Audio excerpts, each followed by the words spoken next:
Kamakailan po ay nagpalabas po at nag-approve ang ating Korte Suprema, Mr. President, ng rules on extradition proceedings, which I think took effect on November 10, 2025.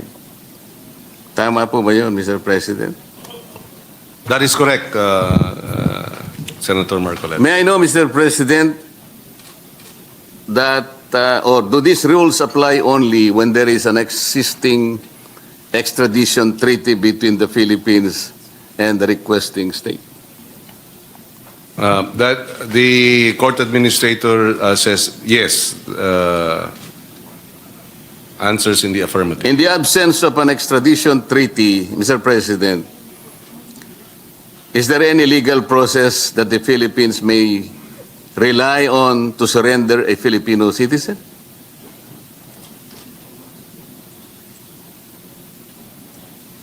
Apart from a treaty between two states, if there are conventions that that we are party to as a member state, such as hindered. So the lack of it, Mr. President, completely bar any form of extradition or surrender by implication. By way of extradition, yes. Okay. The rules refer to a requesting state with whom the Philippines has an extradition treaty.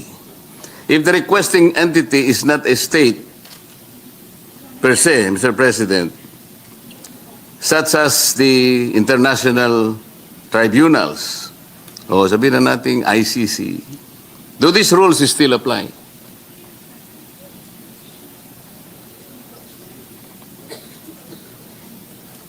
Strictly speaking, no, because the ICC is not a state. So where do we stand now? Because ICC is not a state, and we have our own constitution. And there is, for example, a warrant of arrest issued by the ICC.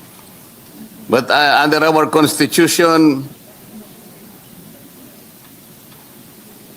no person shall be deprived of life, liberty of property without due process of law. Which will prevail, the ICC or our own constitution? Yes, as earlier manifested by the court administrator, the extradition treaty, the extradition rules does not apply to the ICC, but there may be other international conventions or agreements that the Philippines is party to that may apply. But again, they have not identified which of these possible conventions, which of these conventions, if any, would be applicable. Wala naman international conventions, Mr. President. As a matter of fact, the Philippines just withdrew from the Rome Statute. Na anong basis nila ngayon? Ang nakalagay po sa ating, meron po tayong batas Republic Act 9851 po yata yun, if I'm not mistaken. Na pwede mo lamang i-process for extradition or surrender or whatever it is. First of all, what is the difference between surrender and extradition? Except for the spelling, Mr. President. I'm sorry, Mr. President. I was clarifying with the indulgence of the senator. Yes. What was the? Ano po yung pagkakaiba bukod sa spelling ng extradition?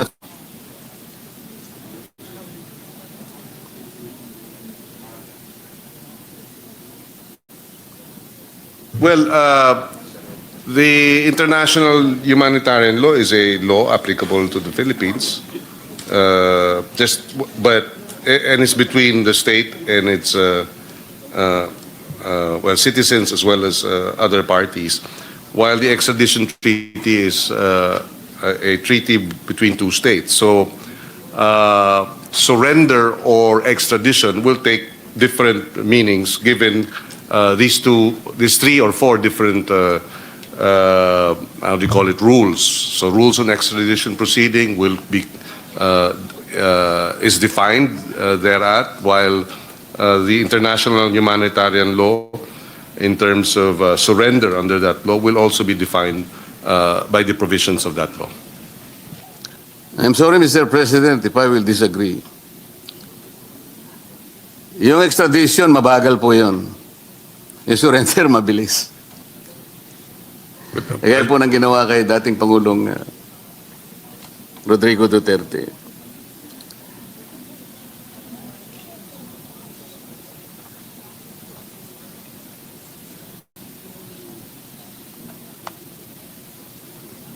Does the principle of complementarity allow the Philippines to decline surrender on the ground that domestic institutions are able and willing to investigate and prosecute?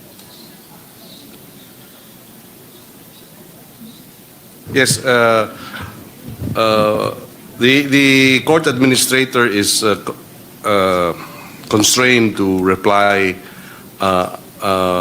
with the questions, a number of the questions raised, but she assures the good senator that she will answer as best she can, given the limitations that the matter is subjudice. And we have three justices of the Supreme Court present here who are currently hearing a number of cases by petitioner, our colleague, Senator Bato de la Rosa.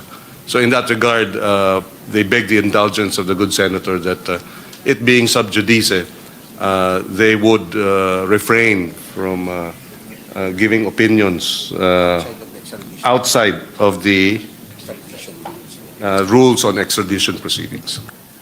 Mr. President, am I made to understand that we can only request for, let's say, clarifications or answers lingering in our minds from the court in the actual litigation and not in a case like this where this is also a good chance to be able to take advantage of the teaching function of the Supreme Court. Kailangan bang nasa korte tayong lahat and there is an active case being litigated? Is this not a proper forum for the Supreme Court to also advise us, to help us in the context of being able to, let's say, lay down the foundation of a budget that will cater to most people? In this case, according to the court administrator, they are not, they are prohibited from issuing opinions on a case that is pending before it, and that they are limited to rendering opinions within the parameters and framework of the pending case. Bakit naman parang selective, Mr. President? Alam po ninyo, napakaraming mga ongoing cases. Yung mga abogado po, palagi pong napagsasabihan, lalo na po yung mga trial lawyers na yung ating subjudice. Talaga pong, kung kayo po ay nag-aaral pa lang ng batas, first year ka pa lang, alam nyo na yung subjudice. Talagang, Sir President, pangangatawanan mo yan eh. Pagka ang isang kaso ay talagang dinidinig na, huwag kayong magko-comment. Estudyante ka pa lang, ha? Huwag kang magko-comment. Kasi baka napakagaling mo, ma-impluensya mo yung Korte Suprema. Di ba, Mr. President? We rely on the objectivity, the competence, and the fortitude of the members of the Supreme Court. They are there because of that. Nai-influensya mo po ba? Can we influence the good justices of the Supreme Court?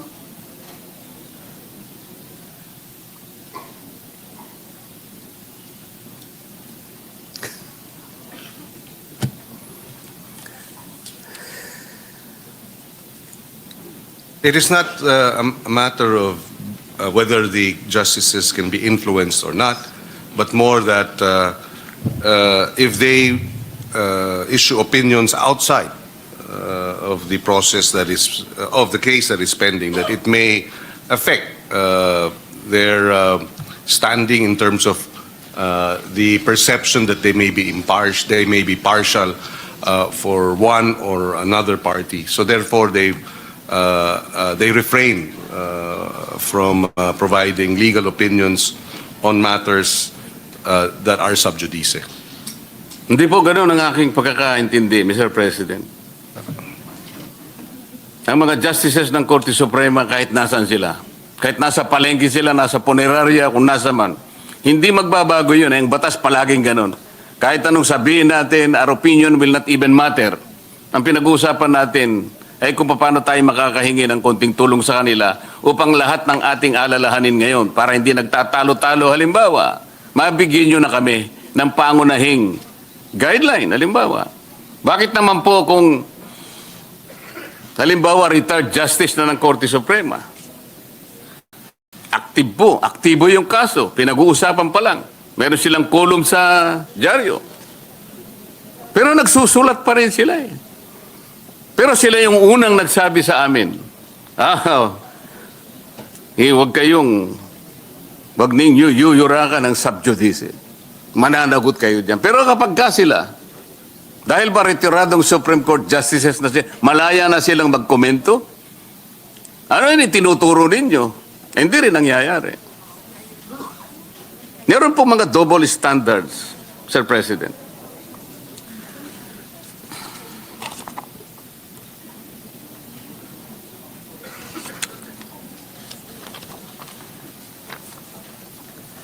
Salamat po. Magpapasalamat na lamang po ako dahil sa napagbigyan ako na ang aking pong mga staff, Mr. President, ay pinayagan ng ating court administrator.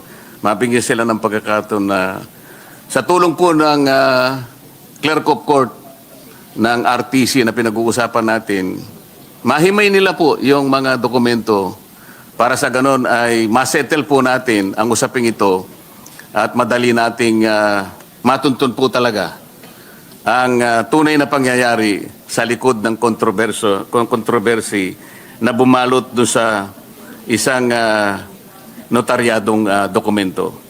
Maraming salamat po sa panahon, Mr. President, Mr. Chair. Maraming salamat po sa inyo. Maraming salamat din po.